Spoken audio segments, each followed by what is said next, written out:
Proverbes chapitre 30 au verset 1er. Gloire à Dieu.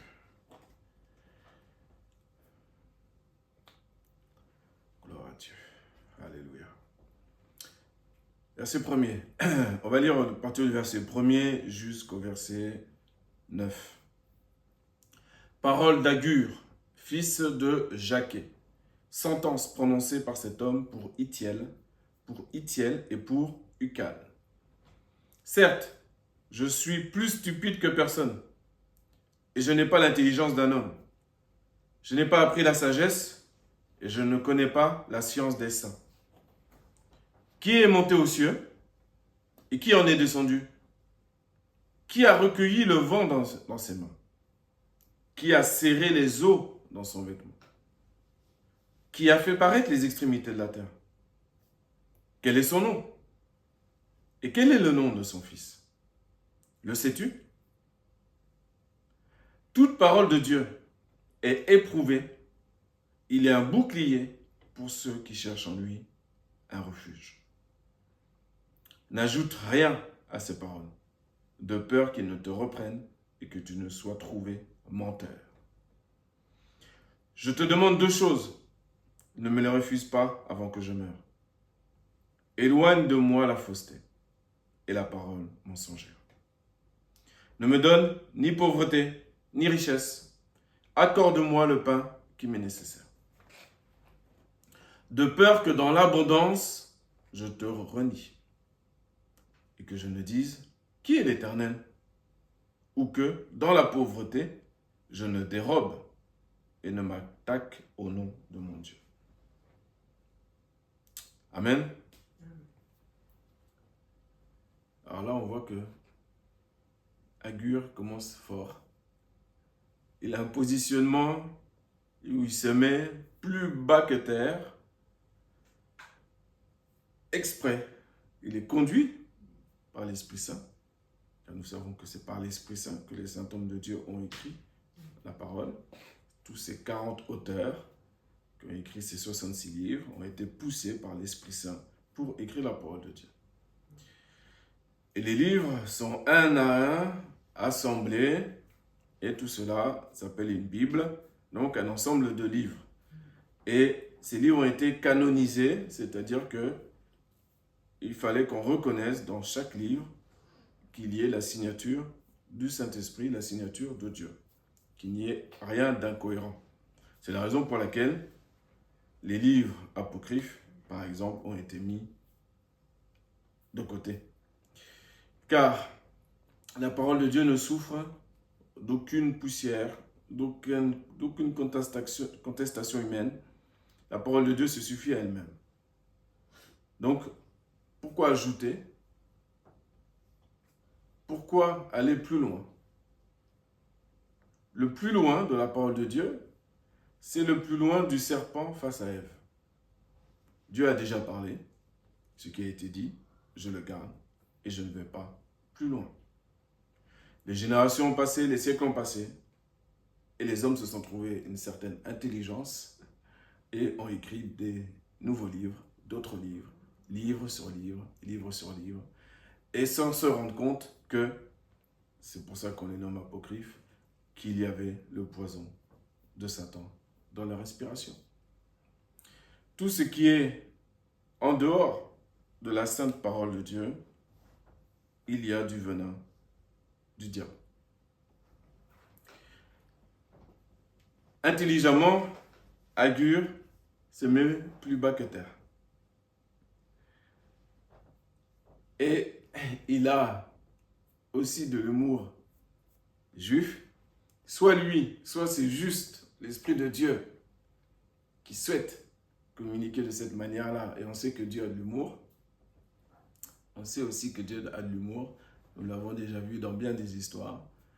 Pourquoi je parle d'humour? Parce que Agur démarre en disant qu'il est le plus stupide que personne ne pourra trouver, si j'ose dire, et qu'il n'a même pas l'intelligence d'un homme.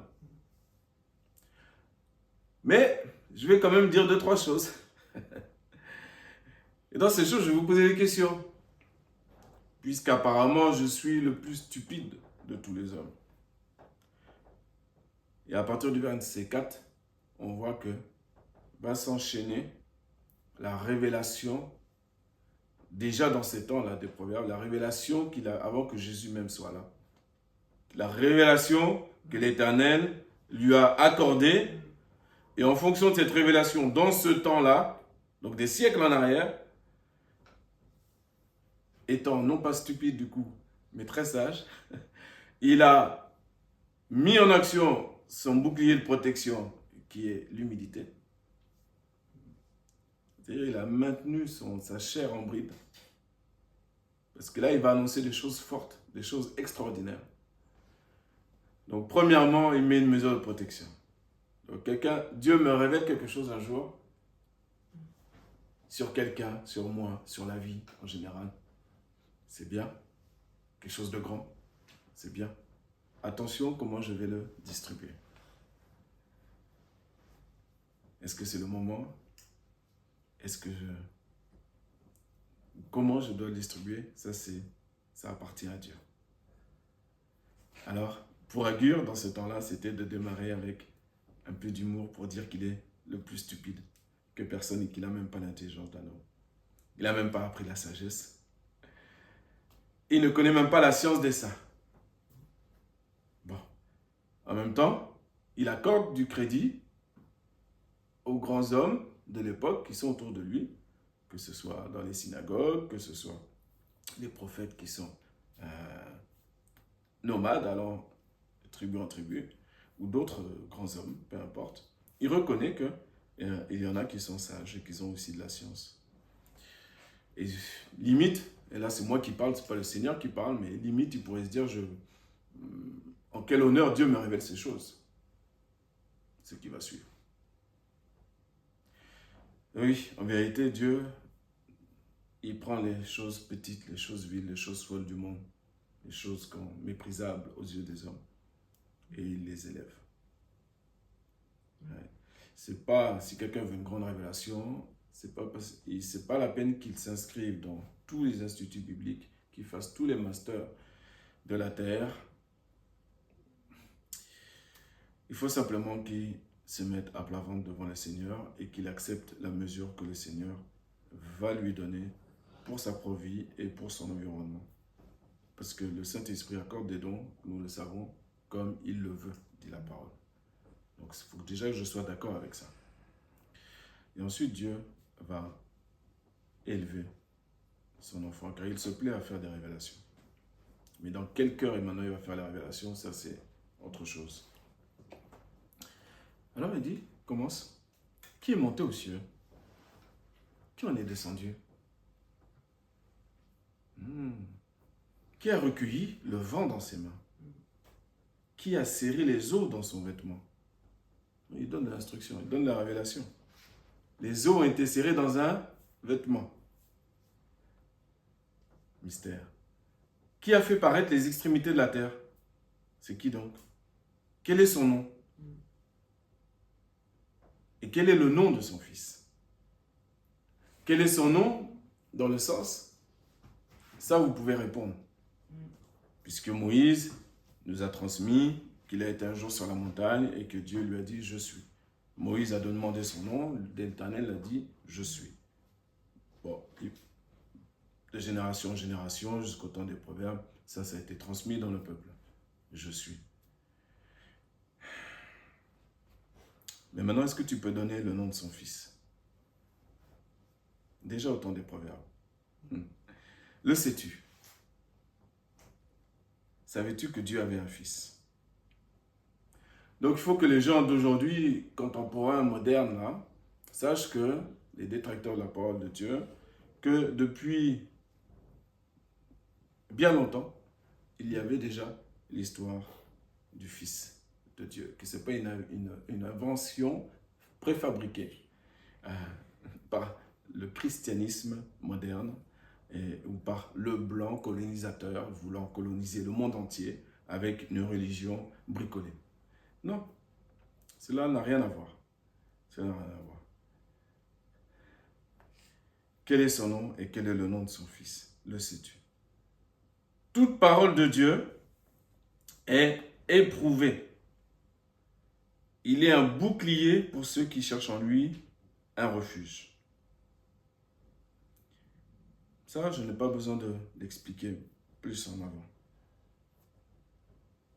Je n'ai pas besoin moi-même d'éprouver la parole de Dieu. Elle est déjà éprouvée.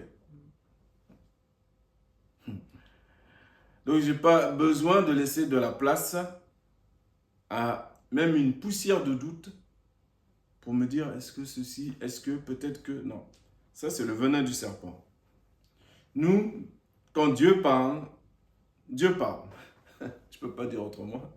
Et tout est vrai. Sa parole est déjà éprouvée. Non seulement elle est éprouvée, et Dieu lui-même est un bouclier pour ceux qui cherchent en lui un refuge. N'ajoute rien à ces paroles donc, de peur qu'ils ne te reprennent et que tu ne sois trouvé menteur. Je te demande deux choses.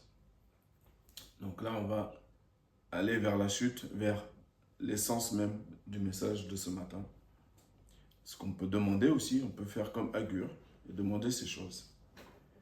Ne me les refuse pas avant que je meure. Éloigne de moi la fausseté et la parole mensongère. Ne me donne ni pauvreté ni richesse, accorde-moi le pain qui m'est nécessaire. Alors, éloigne de moi la fausseté et la parole mensongère.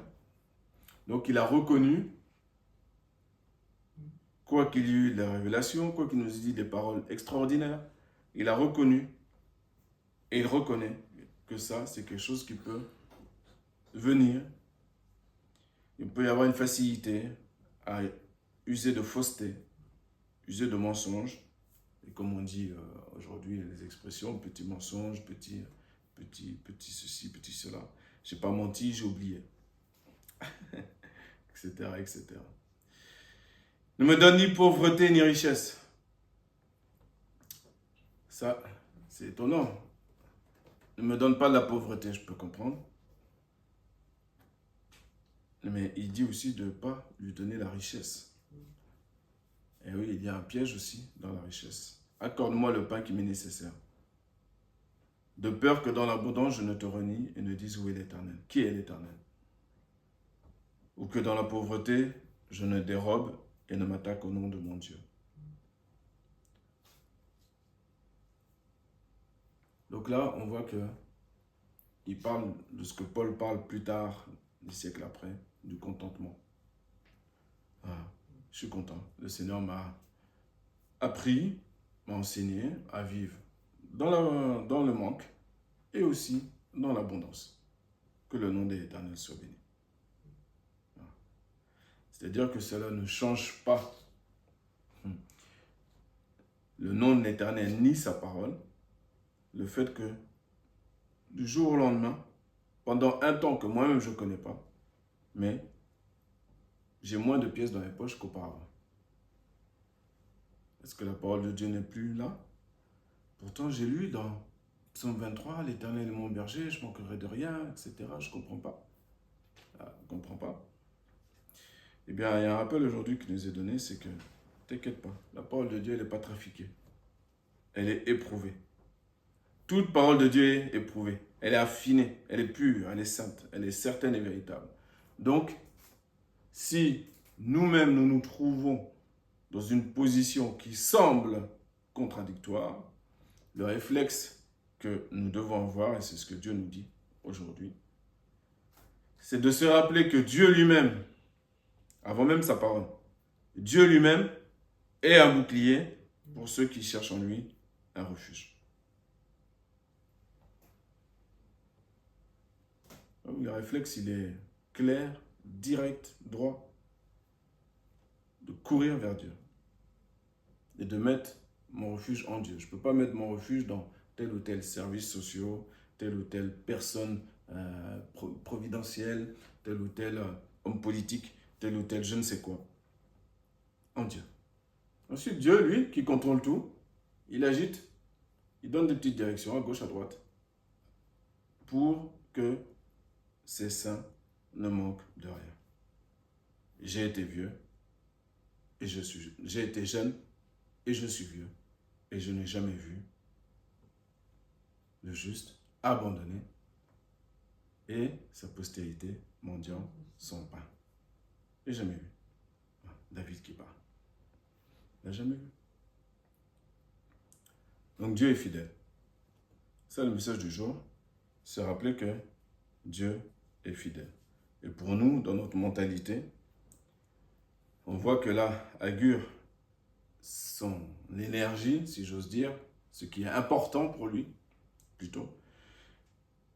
Ce qui est important pour lui, c'est même pas le fait d'être dans l'équilibre au niveau de la richesse et de la pauvreté, mais c'est surtout qu'il n'oublie pas l'Éternel.